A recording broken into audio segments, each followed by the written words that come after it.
Welcome back. Welcome. Oh. Well, welcome back, guys. Yeah. To podcast. Yes, it has a name. The podcast. Oh, Screen Seekers. I thought you were being sarcastic as always, and I was like, "What is the name of this podcast?"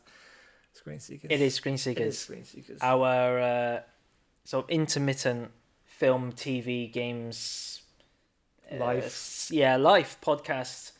We're not a life podcast though, so please don't take like any advice that we have to give. Like we're not trying to. Yeah, that's true. We're not trying to.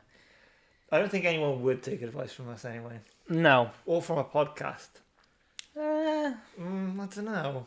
Maybe it's the modern world now. Like you don't go. Well, people still go to therapy, but if you don't, you listen to a podcast. Possibly. Yeah. So if you do find our podcast soothing and therapeutic, then don't tell us. Because we'll just laugh at you. Yes. But I'm Jake and that's Alex, and we are doing today. What are we doing today? We're just doing like a sort of. We're vibing. We're vibing. We're doing a film, like a sort of film recap review sort of thing. We're gonna like. We're doing what the podcast does and like reviews films. Yes. And what we've been watching. Yeah. Like the whole premise of our podcast. Yes. That's what we're doing today. That's what we're doing, and yet for some reason it's kind of like a surprise, I guess. Yeah, surprise.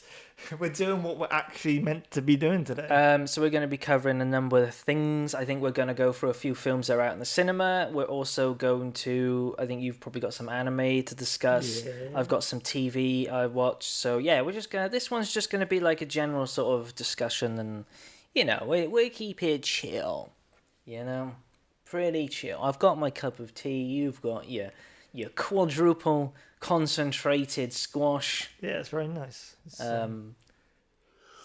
Yeah, that's what people want to really listen to on a podcast. That was awful. They want to listen to a big slurp. It was awful.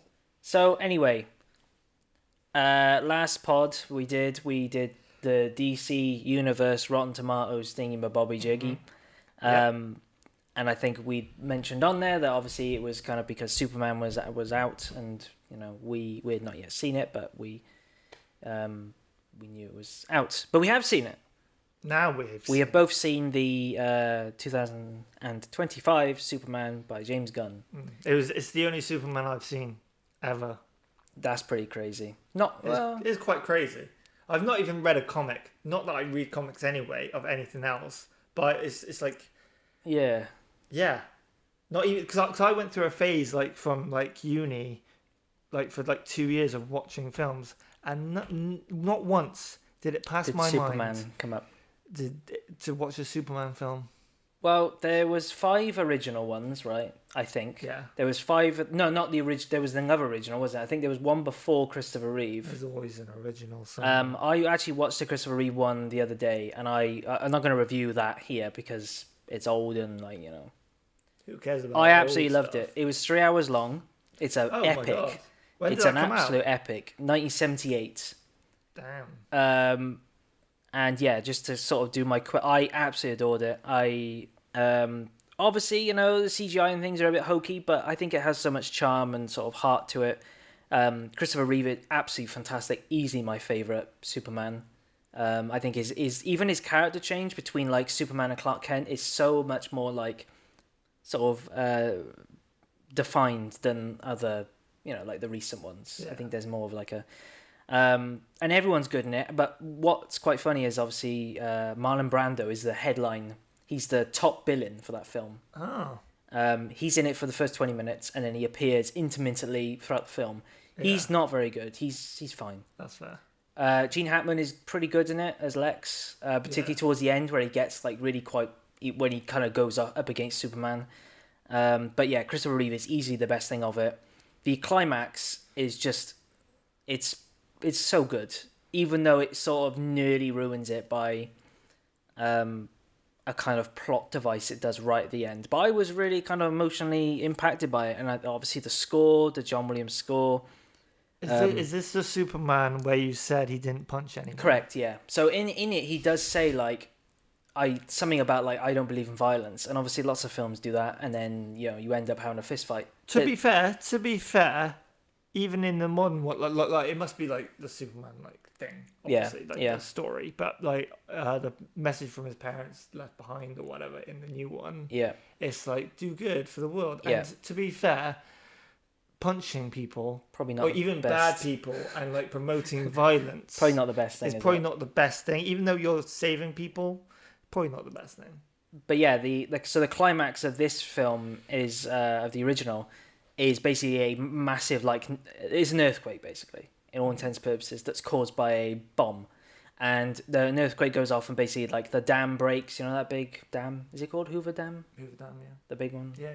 I assume it's the only big dam. I mean, there are other big dams. Some big dams. There are big dam. There's like a dam breaks.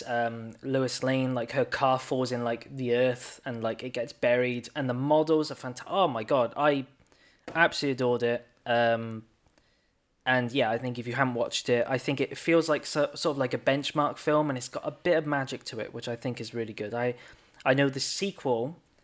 I've got the sequel ready. But I'm gonna watch basically what the film was meant to be. So there was the director Richard Donner did the first film and basically the second film back to back. But I'm not sure who, but some big wig fired him halfway through the second one. Said bye bye, whatever. So another director stepped in and redid it. So then finally in 2006 they basically restored his original version. Yeah. Funny how DC and like directors and like director's cuts are a thing more than any other franchise. And then I think the franchise gets worse from there. And then of course there was one in 2005, I want to say, or 6. Superman Returns, because I was thinking Batman Returns. Yeah. I haven't seen that one. And then of course there was Man of Steel, which was 13 actually. 13. And now we have the new Superman, which was called Superman Legacy, right? And now it's just called Superman. Yeah, it was called something, and then it's just like got rid of that. He dropped that. Just Superman. To be fair, that's probably the best thing to do. Just Superman. Yeah, keep it simple, keep it clean. They've done it with Supergirl as well. Because they were probably like, Legacy could be the sequel. James Gunn. It could be the sequel. Money. Because Supergirl was called World of Tomorrow, and now it's just Supergirl. Yeah. So you don't need. You don't need fancy titles. No. Unless there's like been more like everything you do is Supergirl. No one's gonna get confused that this new Superman isn't like with Christopher Reeve. No one's. Anyhow, we've both seen it. Yeah. So Alex, what? Having not seen any Superman, you're a clean. You're completely. You're an innocent man. You've never seen the supers and the mans together. What did you think? I mean, I was thinking this, like, lying in bed, like trying to get sleep. What do you think about this podcast? It shouldn't keep you up at night. No. I mean, overall, he is stupid. Who? Superman. Right. Because I was thinking, like, yeah, like I'm a Batman guy, I like Batman over Superman. But the thing is, like, Superman is kind of just like, I'll go punch it, and it'll go away. Because he can, right? Because yeah, but so could Batman, probably. I think Superman would win in a fist fight, right? I mean, there was a film to try and make that. Yeah, but still, he doesn't really think much. But going back to the film, not Superman himself. Right. I thought it was really fun. I thought it was pretty well written.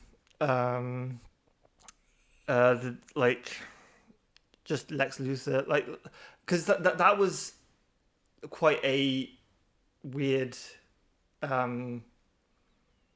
thing for me. The obviously there's gonna be spoilers in this. Yes. Go watch it. The first. Because it's like, because it opens up, he's like been defeated like 3 minutes ago. Or yeah. I love those opening things. Like, it was like 30 years ago. Yeah. 3 decades ago. 3 minutes. He was born, and then 3 minutes ago, 3 years, whatever. It was good. It's like, that was really cool. I like that. And it's like Superman's been defeated, and he goes to fight this hammer guy, whatever he's called. Yeah. Bohemian Hammer. That's not what he's called, but it's like something like that. It's got Hammer in the name. Yep. And then it's like, okay, it's this villain, but then it's like it's not a villain. It's just an alien, right? It's they think it's an alien, right? Well, and yeah, then it's not. It's assume it's an alien, it's like threat. But then it's just Lex Luthor just using machine like AI to putting in cheat codes, control like up, a robot, down, left, basically. right, triangle. Yeah, he's doing injustice shit, trying to counter him. Yeah, and he does it quite well because he's apparently just watched Superman for 10 years. Opposite of you, basically. All his life. He's just watched Superman all his life. And him and his AI can't get past his hypnotic glasses. Clark Kent's. Massive shame. Yeah. But yeah. Like I thought that was quite a good... That was quite like a good early twist. I was like, oh man, that's like an alien. And it's just like and it's interesting how they kind of throw you right in, right? Like there's no... Yeah. Oh yeah. They kind of just go, here you go, here's the conflict. That's kind of like how you do it. That's how you do it well. This is Lex Luthor. This is everything going on. At first, I mean, yeah, I love the Fortress of Solitude. But no, because the thing is, like, the robots. Because I assumed at first he was like punched, and landed in the snow. Yeah. Not flying there. No, he just couldn't fly anymore. It was just like, he just got punched millions of miles away to the Fortress of Solitude. That's a strong punch. That's a great punch, and convenient. Yes, to land there. But he actually flew, and and to be fair, like when you see the I saw the trailer and it was like Crypto home. Yeah. And it was like goes through the snow. Yeah. I thought it was going to be like miles of running. Like he's taking him home. It's not that far, is it? But it's like 50 meters. I was gonna say something about that. No, is it gone? It's gone. Any other sort of big like positives that you liked, or big sort of things you liked about it? It came back. Yes, it's come back, guys. Everyone, one thing I'll stand up. Thought looked a bit odd and weird. Probably the only thing in the whole films. Flying. And I think, yeah. And because it was like a meme, wasn't it? Yeah. Like, I think that didn't help. Yeah, that it was like memed on the internet. But even the one that was kept in, it looked really weird. Yeah, I thought that as well. His face just looked really weird. Yeah, it's like they can't seem to get it right. I don't know why. Like, why? Because I think with Man of Steel, with the last big Superman film, I think a lot of it is like from behind him or on his shoulder. Because I think they kind of knew that doing face on is a bit risky. What? But why is that? I don't know. Yeah, I don't know why. Is it just like are they using like a fish lens or something, or like? I think something weird to make him, because it doesn't look normal, but everything else looks normal. I saw a tiny behind the scenes, and basically what they had done is they rigged David Curran Sweet. Something like that. on a big rig thing where he can like stretch out like Superman or whatever, and then they use the volume, the big screen volume thing they use in Mandalorian. That's around him, and that's the sky. That's how they did it. Oh, that's cool. Which is cool, but yeah, there's something about his face and the way it looks. Yeah. It doesn't look quite right. Which is a shame when you've got Superman, but I don't think any of them really got it right. So it seems a bit of an oversight, really, but. Yeah. It was just a bit off. It was like those scenes. But overall, I did thoroughly enjoy the film. Yeah. I mean, I couldn't really like pick much in terms of like the plot, and like it's just your typical bad guy. Superman's like. He goes, tries to fight him, gets in trouble, needs his friends to rescue him. He goes, saves the day, yada yada yada. Yeah. Yeah, I thought it was for my first Superman film. I thought it was really good as well. I thought it was just because it could have been way worse. There's a lot more. There's a lot of films out there that are way worse than that. But if you're like into a superhero film like phase, that's a good film to watch. I mean, it's fun. I mean, I don't know how many times in my life I'm going to watch it. Maybe never again. I mean, there's so much on, right? It's hard to like, maybe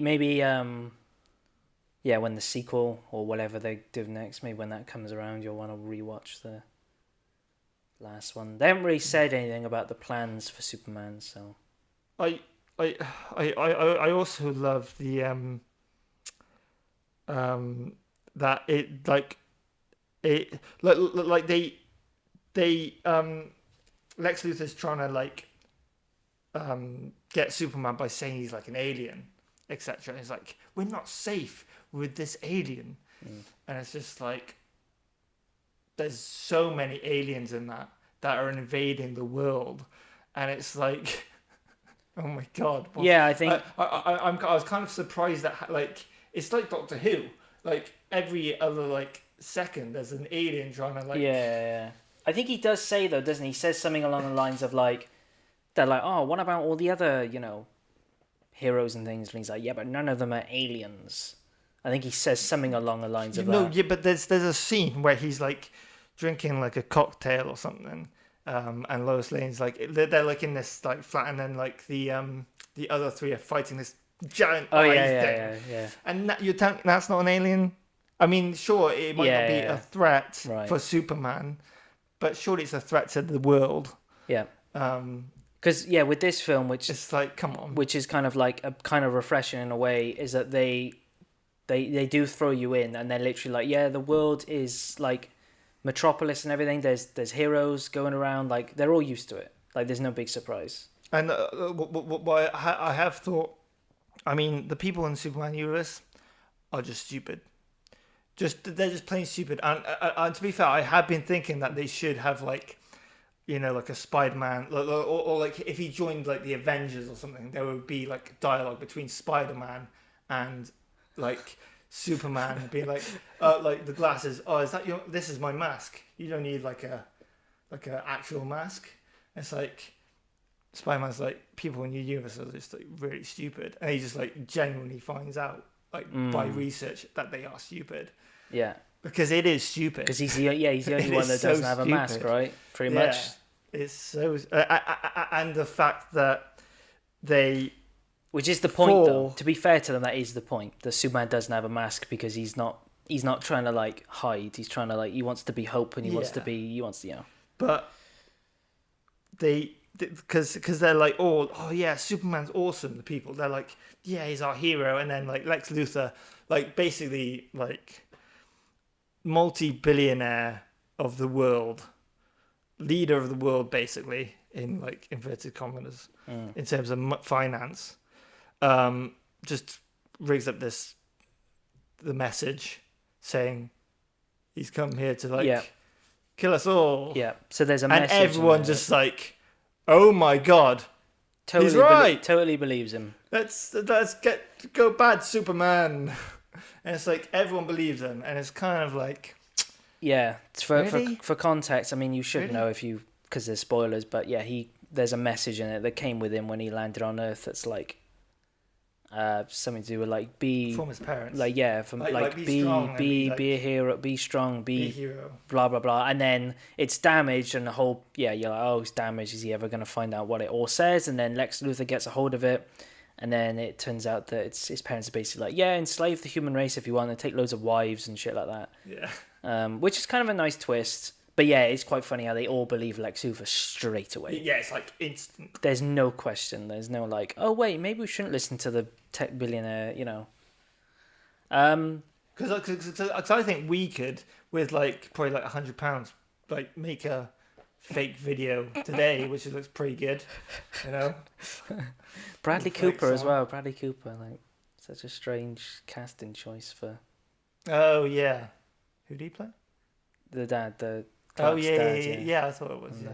I won't go on about my opinion because I don't want to, sour. But I'm kind of not entirely opposite, but I'm a bit opposite in that I didn't I didn't vibe with it at all. I was very disappointed with it, and I'm in the minority, so I'm not gonna like pretend to say that it's bad or whatever, because it's not. I will say, I guess my positives is that I thought Crypto was brilliant. I thought like the way they brought him to life looked great.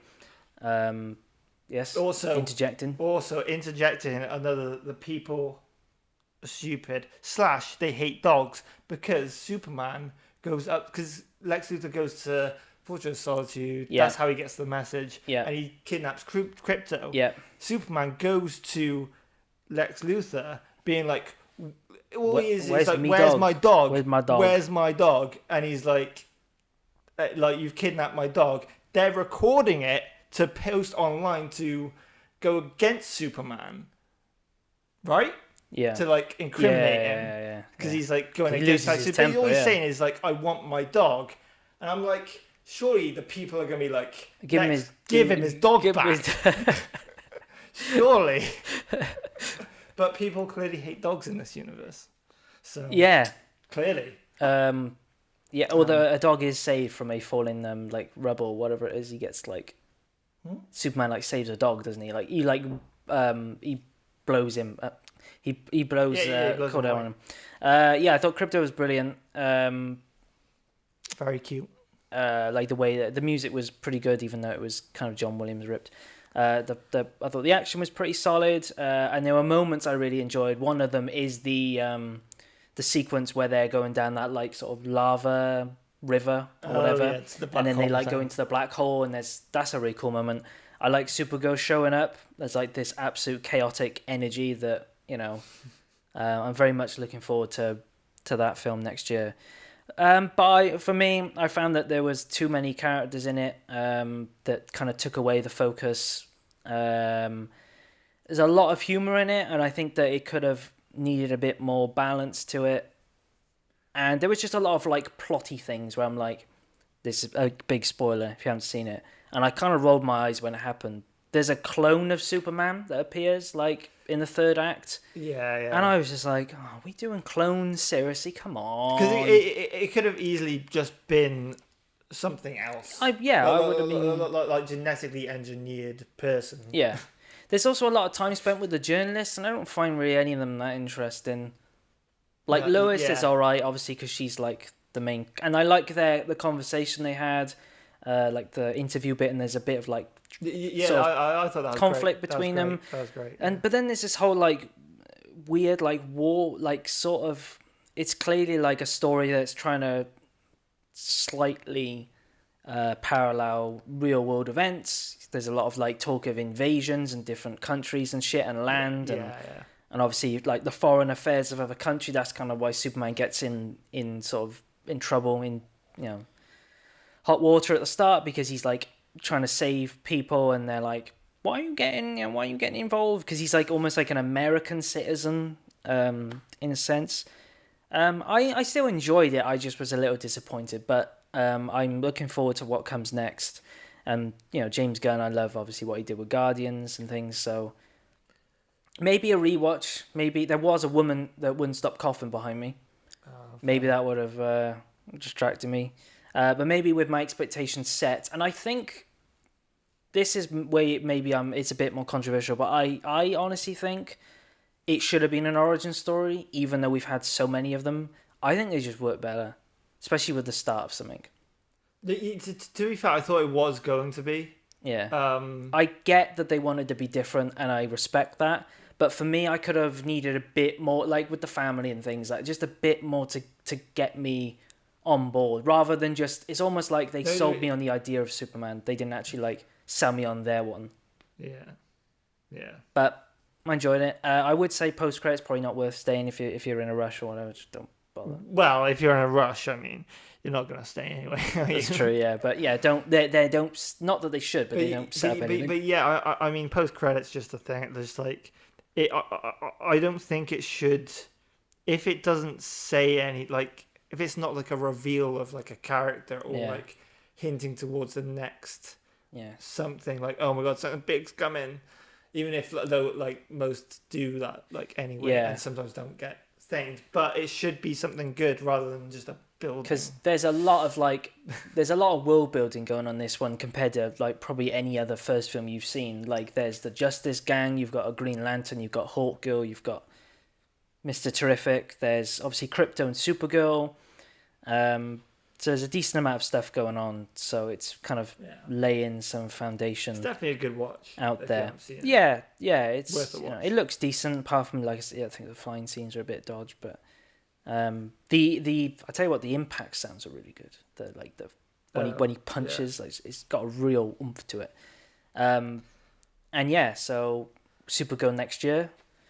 Directed by the guy who did Cruella, which I watched the other week, which I absolutely loved. So I'm very excited for that. It's meant to be more chaotic and slightly darker and slightly different than this. Oh, that's cool.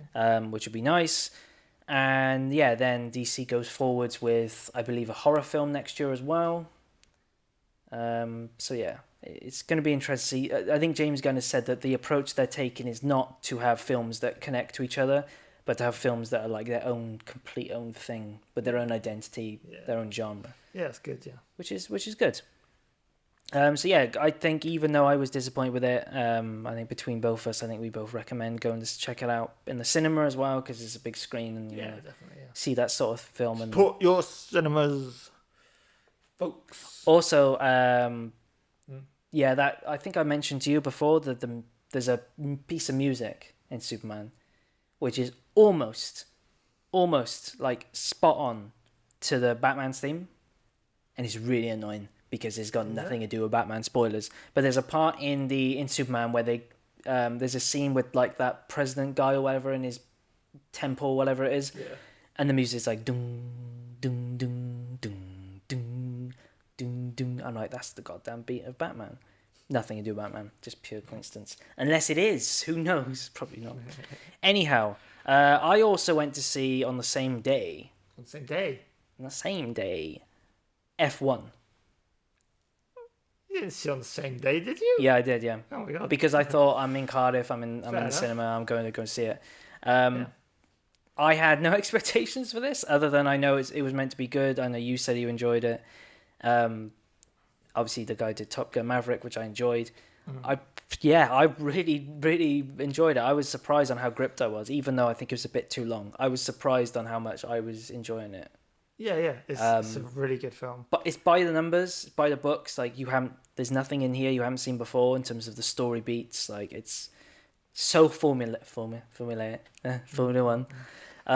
But you've got Brad Pitt as Mr. Charm, as always, very laid back charm, and you've got incredible racing sequences, which every one of them I was like, these are so fun. Like they're so intense. My heart was racing. I was like, racing, driving, never joke for you now. But no, I really enjoyed it, and there were some sequences in it, particularly like I said to you, the crash scene and even the start scene with the fireworks. Like, again, it's simple, like the drama is simple, but I think it worked really, really well, and it's you can predict the whole thing, and it's full. I had 7 before I watched the film. I had 7 adverts that were about cars. Whether they were F1 or actual cars, I had 7 adverts, and they're clearly F1 is like basically, made this film happen. Like they've given it money. Like Lewis Hamilton, like isn't a cameo. He's like mentioned all the time. Oh, well, they race against him. Because they race against him. Yeah. But really impressive on a technical level. Really thrilling. A good like dad film. You want to watch with your dad, even if you're not into cars. 100%. And I think that's like what did you think of it anyway? Because you saw it as well. Because even if you're not into F1, like it's you're gonna enjoy it. Like it is weird. Cause my brother disagrees, but like even the poster, like from the poster, I was like, that looks like a good film.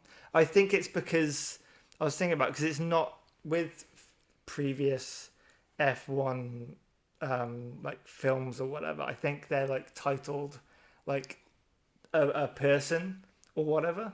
So you have to kind of know, like Senna. Like Senna. You have to know who that is to draw you in, right? If that makes sense. But F1, the movie, you know what F1 is, right?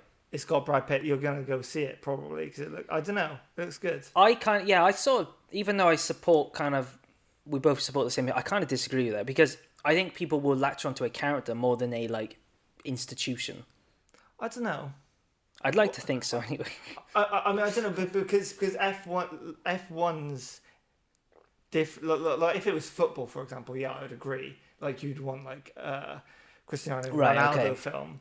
Like, so you mean just like, but because F1, I mean, I know it's popular, but it's not as popular as football. Sure, like no, and like, but it is big, obviously.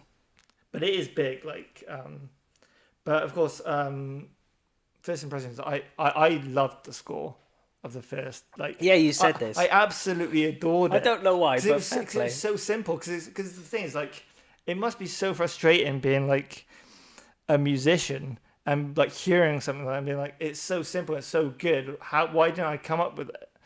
And it's and yeah, I was like, it's Hans Zimmer. Like it says Hans Zimmer. There's one track which sounds just like Inception. It goes like dun, dun, dun, dun. It's got like that similar like rise and yeah. I mean, like the main theme is just like it's a good score. Good thing. But yeah, I overall enjoyed it so much, like really good. Obviously I don't really know much about F1. I feel like I learned a decent bit.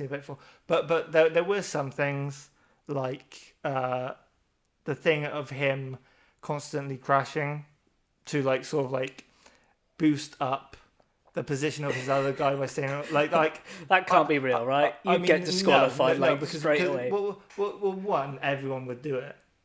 Two, it was pretty good.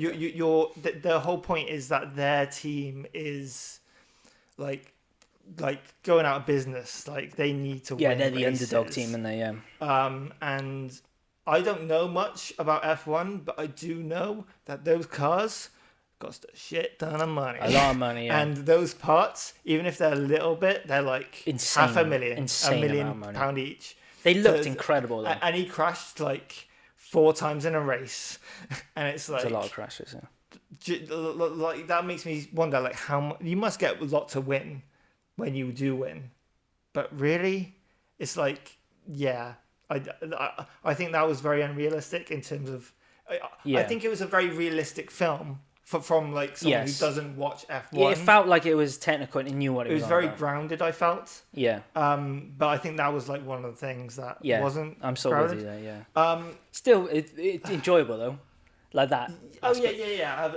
Everything's enjoyable in it, but also there's one aspect that I found it's the crash that what's his name?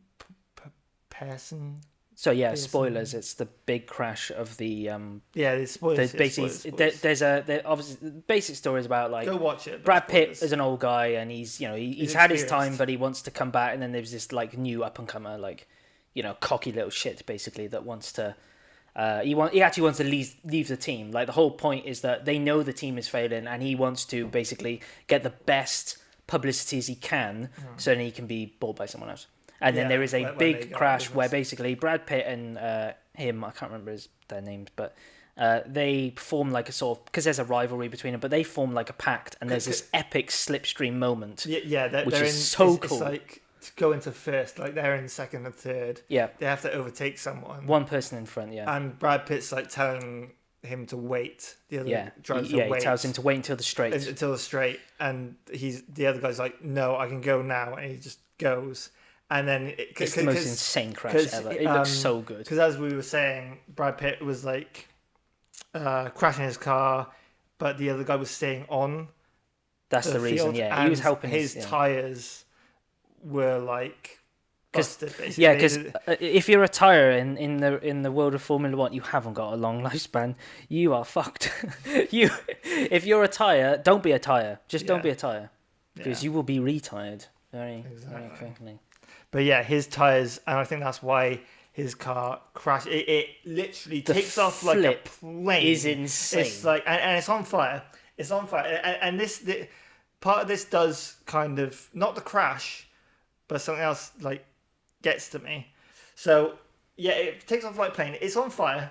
then it crashes into like a tree, doesn't it? Yeah, like a forest. And it's not you can't see the wreckage. It's just a bonfire. It's an absolute fire. I was shocked. I was like, he's gone. He's dead. He's dead.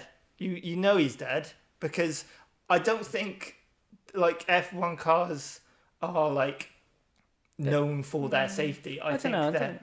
I'd like to think so, right? Drivers are worth more than the car.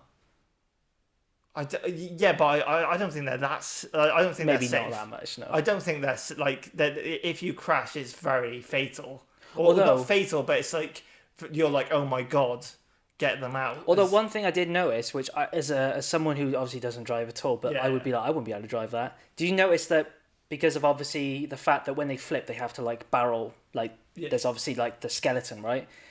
There's a big, massive bar right in front of them, so you're sat. Like, obviously, right in the middle of the driver's seat. And there's this big bar, like, right in front of your... So you've got to, like lean around it. I wouldn't be dealing with that. What's that shit? But, yeah, but this guy who was in this crash with a big bonfire just burnt his hands. Apparently, like, the hands are, like the least protected, apparently. Right. But I would have thought he was dead. Because I mean, I knew it. I know it was earlier, like in like supposedly like 30 years earlier, because Brad Pitt had an accident. He did, yes. Which looked less a car accident, not he didn't shit himself. Yeah, in the F1, it looked like a horrific accident because he was on the field, like on the track. Yeah, but it didn't look as bad. I'm going to say. No, I wouldn't say no. Brad Pitt almost got paralyzed. He had an operation to like save him. Yes. I guess this kid got lucky. And yeah, you just that crash is so good though. The like I said, the whole I do sort of get I get what you mean, but the whole technical, like the visuals, the camera work, the sound, that like sound cuts out on that scene, which is fantastic. Also, the editing is phenomenal. Also, to be fair, like even though it's like, oh, he's likely to be dead, I'm kind of glad he didn't die. Yeah. For the story for purposes. The narrative, yeah. It fits back into place then afterwards. You realise why it's there. Yeah. But at the time, I was like, oh, he's gone. That's it. Like, it would... Yeah. I probably would have killed him just to make it really... like. But then, like you said, would it have... For the film they wanted to tell... Yeah. I think it would have killed it if he died. Maybe. But... It was a fantastic looking crash, though. The height, the way it looked real. Oh, yeah, I was like, this is crazy. And yeah, like I said, and it was quite a like shock. I think it was a shock. I didn't expect. Yeah. Until you do, because there's that slipstream maneuver was so cool. The fact that like I kind of get what drafting means now, because when you play Mario Kart, obviously very different. When you play Mario Kart, if you draft behind someone, you get like a speed boost. Yeah. And I've always thought it's just a thing. I haven't really thought about it. I mean, I guess it makes sense because the wind is... It's the wind, yeah. Well, so you're protected from the wind resistance, the friction of the wind, and then you can go... It's so cool. And when that happened, I was like, this is the coolest thing. I mean, I think because you could tell he was going to crash, I think, because he wasn't listening to but you didn't realise it was going to be that bad. But I thought it was going to be like he slides off. Yeah, not like a flip into the air. The race. But yeah, he rockets. He's like...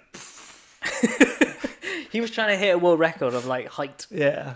It's a great film. The more I think about it, the more I enjoyed it. It's a bit long, like I said, but I think that... Yeah, but I mean, there might have been like one scene you could have cut out or something like that, but overall I think it was good length. It was nice. It looks really nice. I think it had a budget of like 300 million. It was really expensive. Yeah. But I imagine Formula One paid for a good bit of that. Yeah. Well, yeah. And it's Apple as well. It's an Apple film, so it's... Yeah. They've got money. But I'm glad that, fair dues to Apple. Thanks for putting in cinema, because it sounded and looked great in the cinema. I liked he was doing a 24-hour race as well at the start. Yeah. Because they've done that in Top Gear. And I kind of knew what it was. I was like, oh, they've done that in I know my cars, they did it in Top Gear. Yeah. But every time, when I was watching, I was like, this, I can't tell if this is just, and it's clearly a very expensive sport. But also, this looks like a very expensive film, and I was like, I don't know, like even the whole race segments. I'm like, did they film at the real thing? Because that must be what they did, right? Because the thing is, like, I would think it would cost way more than 300 million. It looks really expensive, yeah. Because especially if they like broke actual Formula One cars, if they were actual Formula One cars, yeah, that's true. They must have probably built. No, they must have been Formula One cars. That's a good point. I didn't think of that. Yeah, it's like destroying. Because they look so car, they look so realistic, don't they? Like they just destroy other ones. Like it's a and that's just the Formula One stuff, not none of the other stuff like paying Brad Pitt 50 million. Yeah. But I will say, I think as a nice sort of not to shit on Superman anymore, but there's obviously a lot of CGI in Superman because obviously there has to be.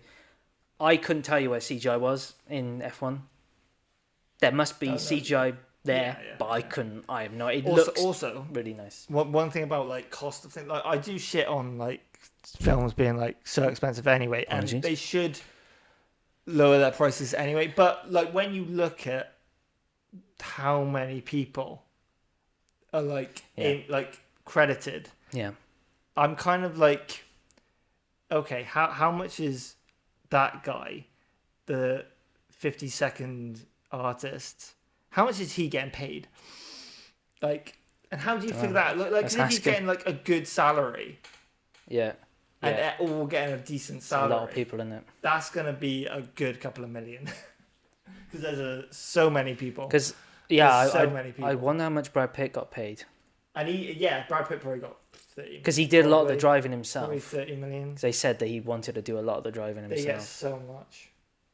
Can you imagine though it is because the director worked with Tom Cruise and he was like, oh yeah, Tom Cruise did all the shit, and Brad Pitt's like, all right, I'll do it. Great film. I thoroughly enjoyed it. I think watch it. Yeah, I think it's a good like dad film or something you watch with like your brother or something. Not saying it's a not saying it's a man's film, but obviously it does. The film itself leans towards more of that. But by all means, if you, obviously there's a lot of the gender. I think quite split on Formula One. Actually, the gender sort of popularity of Formula One is reasonably split. I think. Is it? Yeah. To what side? Well, it's obviously more men driven. I asked this because like I go on Tinder.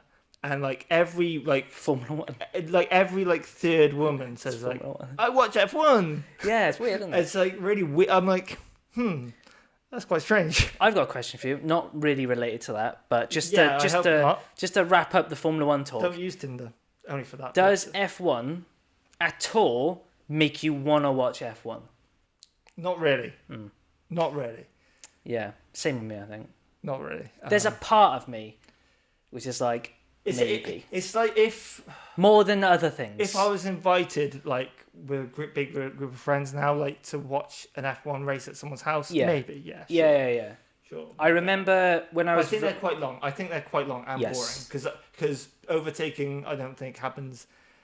No, that's the whole point. It's like a marathon, right? It's not a sprint. Yeah. I remember watching when I was very young. I must have been about. 8, 9, something like that. I used to go to my nan's. My dad used to take me to my nan's. And I just remember that he would sit me down in front of the TV and we just watch F1. How are you not an F1 fan? And I just all I remember is the noise, really. And it was so boring, but it was like... That's it was just that all the time. And I remember it being very boring. But clearly, I guess he liked it. I don't know. I don't think he still... Maybe I should... Yeah. Because I mentioned F1 to him and he was like... You should ask him, did you watch F1 for the cars or the sound? Get a radio. Anyway, so yeah, that's 2 films are out in the cinema. They're still out in the cinema. This week, Fantastic Four is out. Very excited about that. Can't wait to check. I'm going to go see it on opening day, which is very exciting. Yeah, booked my ticket, opening day. Apparently there's also a Avatar 3 trailer before it. Because there was a Odyssey trailer, which was mental, before Superman. It's a year out, and there's a trailer for it. Oh yeah. I say that. trailer. It's a teaser. Yeah, it's a scene but and in a shot. I can't remember the last like actual, because it was like a quite. It was like 30 seconds, like to a minute. Yeah. Long. Yeah. I can't remember the last time I saw a trailer like that for a film in a year's time. Big deal, right? Big Christopher Nolan, you know. They sold out of the, like the what they call it, the film, the BFI IMAX. Like they already sold the tickets were on and they sold out. Like what, for Odyssey? Yeah. Next year. Yeah. Mental. That is mental. But yeah, Avatar 3 apparently is getting a trailer. Whether that will be in the UK yet, I would like to think so. For soon. Thursday. It's coming before Fantastic Four. It'll be again like the Odyssey was. It'll be an exclusive like pre trade, because that film is out this year and we haven't seen anything from it. So there we go. Anyhow, what else have you been watching, Alex? And is it anime? I have been watching some anime, and I've been watching. Well, I've watched two things. Well, watching one. So I watched Blue Lock. Yes, you said that before. It was pretty fun. It's about football. So soccer. So Japan are, because they're like, we suck at the World Cup. We only get knocked out at like the last 16. We never get far. We're never going to win the World Cup. So they create this thing called Blue Lock, which is getting like amateur like footballers from like young footballers, and they put them in this building to like improve their skills, and like by like moving up ranks and that sort of thing. They have like numbers and like playing matches and different things, and it's really it is fun. It is really good.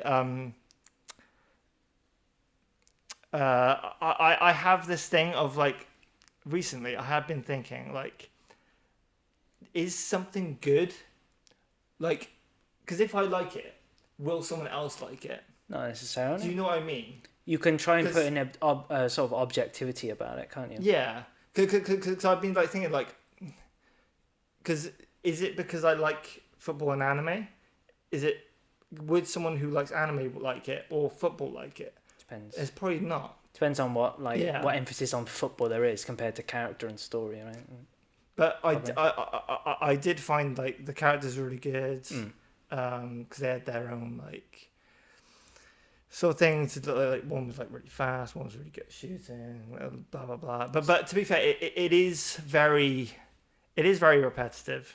And by the time I got to season 2, I was kind of like, I've watched like 32 episodes of this, and it's getting a bit. So is it just a sports drama? Yeah. There's no like fantasy or anything. It's like grounded. The thing is with this, it is just purely sport, and it is just focusing directly on the football, and there's like nothing else. There's no like, because they're they're in like this place, this facility. Right. There's no like outside. Right. Okay. Like family stuff. It's not much extension, right? It's just okay. So that has to be good, otherwise you're knackered. So yeah, I mean it is pretty good. It's pretty good fun. And by the time I was looking to see if it was on Blu-ray, the second season, and this is where I found out apparently that season 2 was a mess. Apparently, yeah, my brother had told me this in terms of animation, and I had read it before, but I didn't realize it was Blue Lock, because I didn't really care at that point I read it. And I was hoping, I was like, oh my god, I hope it's not really bad. So I watched it, and by episode 3, there's like, I don't know, they have a substitution or whatever, and there's like shot of their feet, and it goes from 2D animation to like 3D animation. Like, you know, it's like the Simpsons, when the Simpsons go like 3D, and they go into like a different dimension. Right. Like, okay. Yeah. Really, that drastic of a shift. It's like that kind of 3D, but can I look it up? It's just the feet. It's just the, because when I saw that, I was like, oh my god, are they just gonna like, is the match now just gonna be like them in 3D like that? I was like, that's gonna be awful. That's gonna be awful. But thankfully, it goes back to the 2D, but it's really weird that every episode from then on, there's about 4 or 5 shots of their feet, just their feet, which is like that 3D, and it's just them stepping forward. Like weird.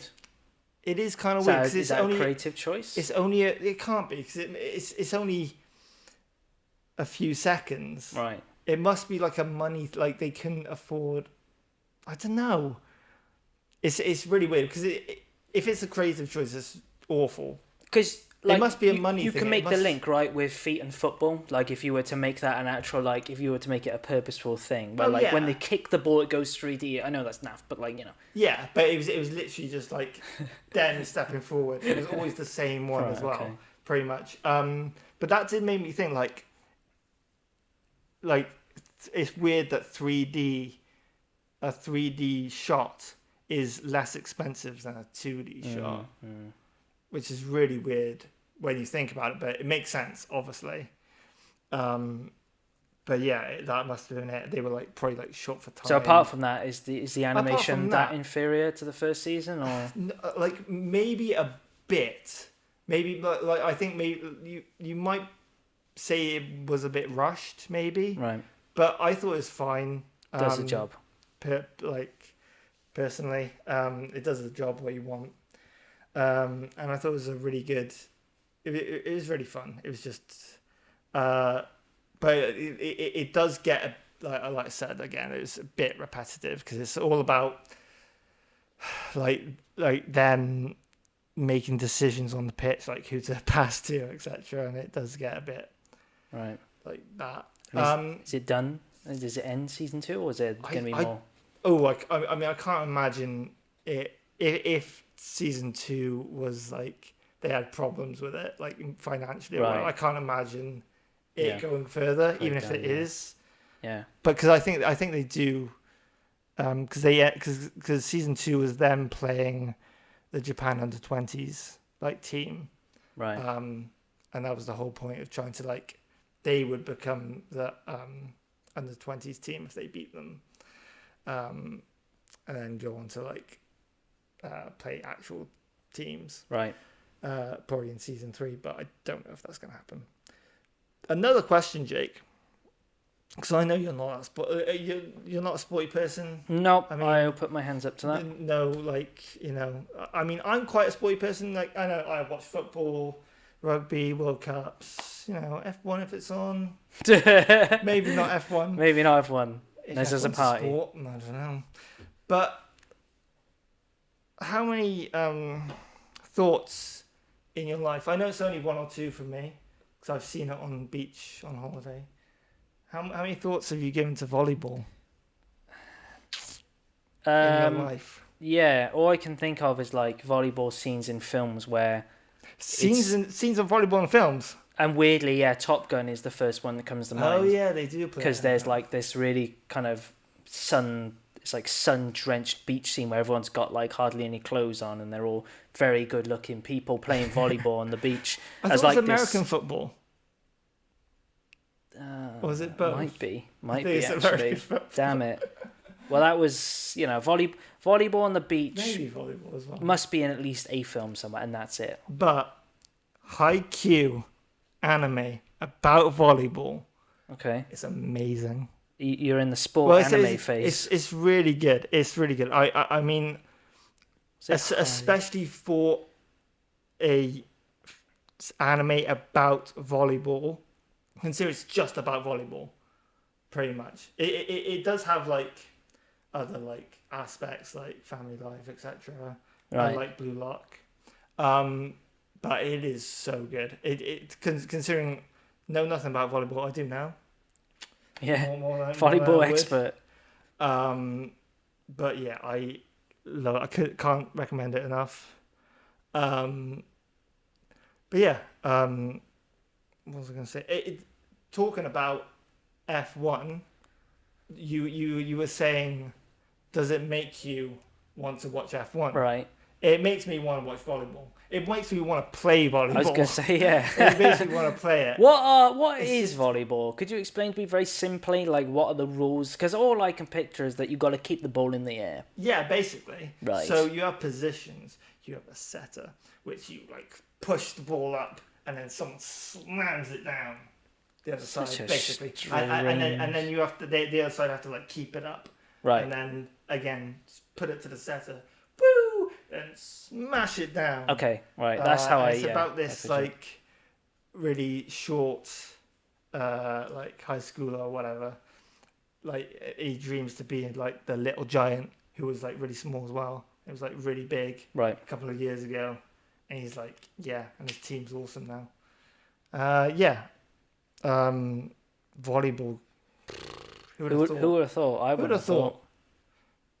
I guess they'll any anime and just I mean, I can imagine that it's pretty intense, you know, volleyball. Like it's not something like golf where you can't imagine the energy of golf, but with something like volleyball, I think it would be quite exciting. It's got quite a energy, especially if you like sort of like know the rules and stuff. I wonder because I think Haikyuu's quite popular. Yeah, I just had a quick look and it said it was one of the best selling mangas of all time. I don't know how popular like volleyball is in Japan. Like it must have like taken a spike. I've never seen. Even in the US, it must have spiked. I've never heard of any association of volleyball with Japan, but I could be wrong. Same, but does Japan even have beaches? Not that you have to play on a beach, but I assume you would. That's just beach volleyball. You can play in like it's like in a hall, gym. like a gym. In a hall. Yeah. But it's so fun. And I keep doing that with my hand, like as if I'm hitting. Oh yeah, you're like I'm doing volleyball. It is so fun. Do you like get your I don't know what you'd hit really, but like your socks, throw them in boosh into the cupboard, poof, into the basket. I've been watching that constantly. It's I think it's 3 seasons and like a film for the final season maybe. Right. But it's 25 episodes each season, 25 points in a set of volleyball. Oh. See what you did there. But I was thinking like it's kind of like this guy must have liked volleyball and he did a manga about it or like a series about it. It's like us doing a series about making films and it being awesome. There's an idea. Like, how do you make that awesome? It's like, I don't know.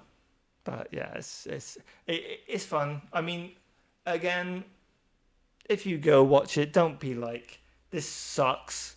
Alex, I'm going to come and get you. Just watch it and be like, whoa. If you have nothing to watch. If you're like, oh my God, I'm so bored. Haikyu. Yeah. Volleyball. Volleyball. Yeah, I really like it. And I'm on season 3 now. They have a final game until the nationals, and they're probably gonna win it. Things are ramping up, as you know. But it's just how they get there, you know, and the teams. But what have you been watching, Jake? I'll keep this relatively short because we are heading towards an hour, so we don't want to keep everyone here all day. If you have gotten this far, thank you very much. I finally finished Succession, and I remember being told about Succession about 3 years ago when I went to actually no, it was 2 years ago when I went in my masters, when I did screenwriting in my masters. We went to this we did this like 3-day course thing, this writing course, and I'd heard about Succession and how good it was, particularly because I think the 4th season had just come out, or it was out or something like that, and it was meant to be the best one yet. And the tutor there, who was an experienced sort of she was a screenwriter, but I guess she did like story assistants and stories and things like that. She was like, "Look, you gotta watch it. Like, it's what the industry is basically looking at now as a benchmark for things to plan in the future." And I watched the first season and I enjoyed it. I then binged season 2 and 3 together and thought it was much better. It built. And then I watched the first 3 episodes of season 4, and then slight spoilers, I guess, for season 4. There is a massive point in episode 3 which kind of shifts the whole show on its head, and I had to almost like go on a recovery. I took a few months off because I was like, this is just too much. And then the last few weeks, I've got back to it, and I literally binged it. I think in about 2 days, the rest of the episodes. Yeah. It is without a doubt one of the best shows I've ever seen. I think so it's by Jesse Armstrong, who did. He's a very sort of well-respected British comedy writer. He did Peep Show, if you've heard of that. He did. I think he helped with The Thick of It as well. He did a couple of those shows like that, and this is obviously his big series. And the premise, I will say, is something that I wouldn't expect anyone really to be remotely interested in. Like volleyball. Yeah.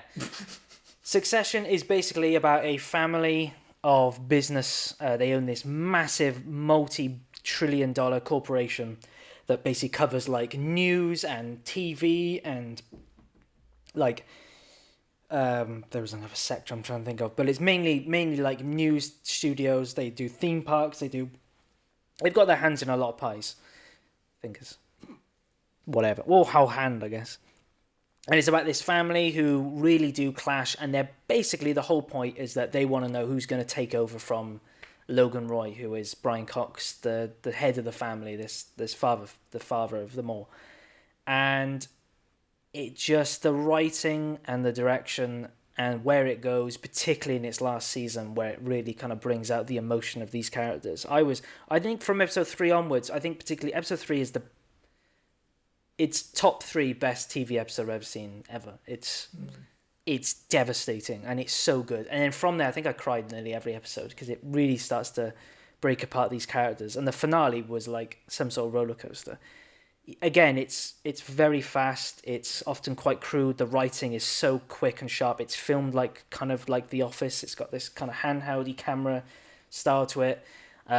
It's very abrasive. Like, you don't really care about the characters much until it finally kind of gets going. And even then, you're like, these aren't good people.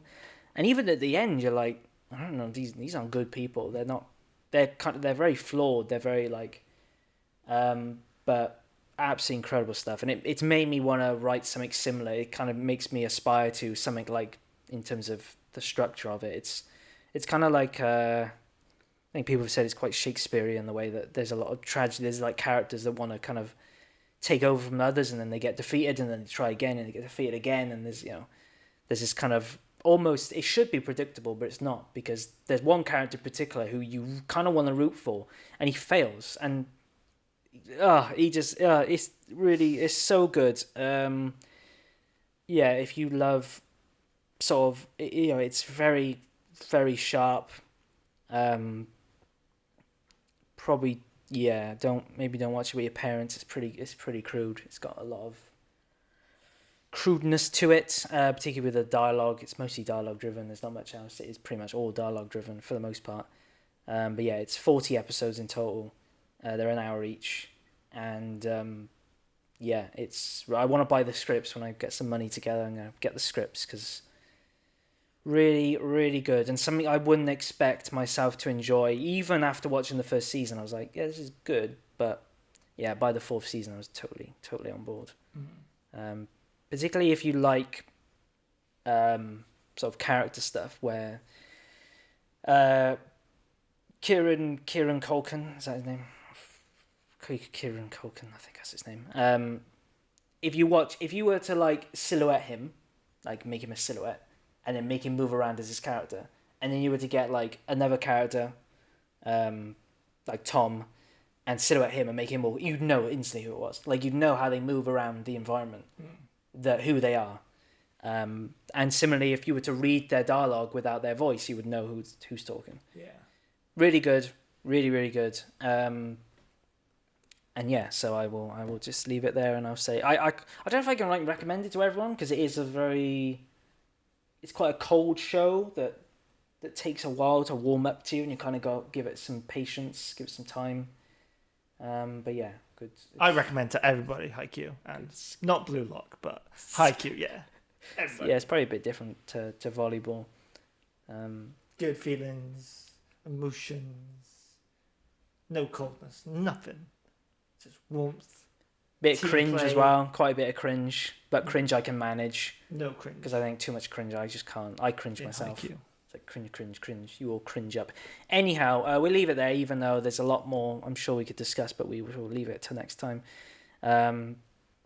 So, yeah, I think that's pretty much it. Sayonara. Go check out Superman and F1 in the cinema, and we'll be back at some point to discuss